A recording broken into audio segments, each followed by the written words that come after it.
Welcome, my dear little fiends. Come in, come in. I see it's time to tell you another one of my spine-tingling scary stories, eh? Let's see. I know, this one is sure to make shivers run up and down your crawling spine. Tonight's story is about a young man who inherits an old mansion that has been in his family's for generations. I call this one the Mausoleum.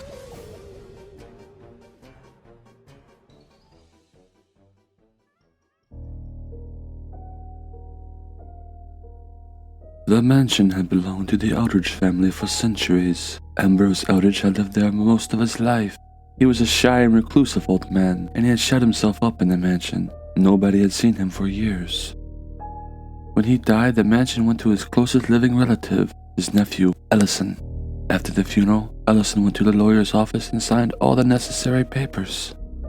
He received the deed to his ancestral home. The mansion was now his to do with as he pleased. He decided that he would like to live there.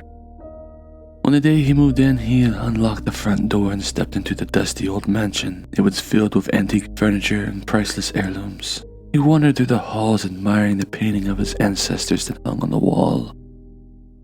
That night, after going through the house, Ellison took a flashlight and decided to explore the large marble structure that lay behind the house. It was the family mausoleum, and generation after generation of Eldritches had been buried there.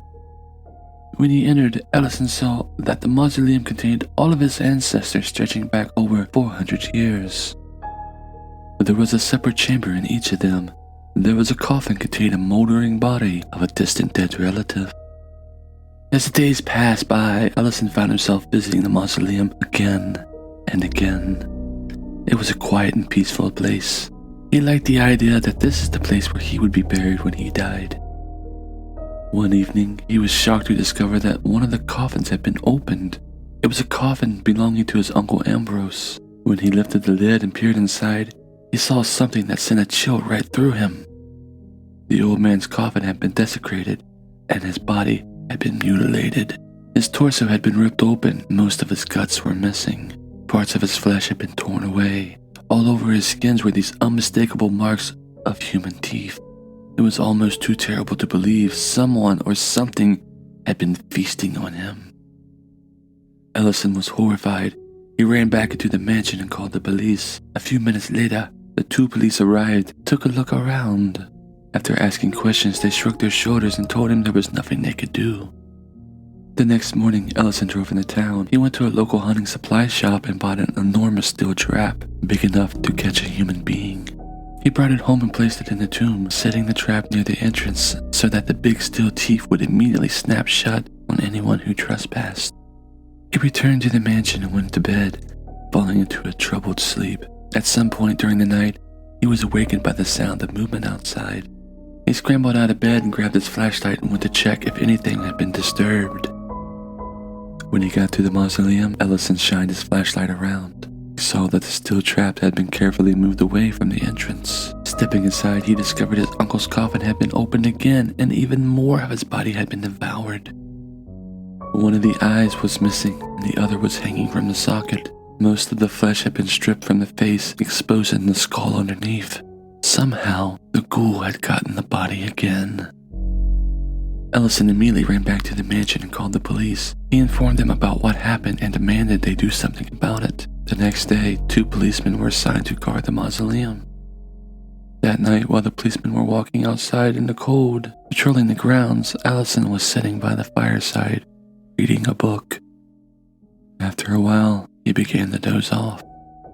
All of a sudden, he was awoken by the sound of shouting, and he opened his eyes and found himself blinking in the glare of a flashlight. Ellison looked around. He was in the mausoleum. The police were standing at the door, shining their flashlights on him. Their faces were grim. He looked down and realized he was standing over the coffin of his Uncle Ambrose. "What's going on?" he tried to say, but there was something in his mouth, something soft and chewy. To his horror, he realized in his hands he was clutching the half-eaten remains of a human heart.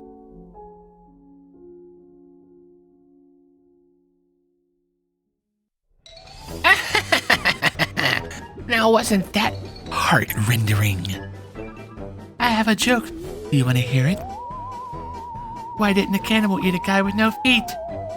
Because he was lactose intolerant. Well, that's all the time we have for this one.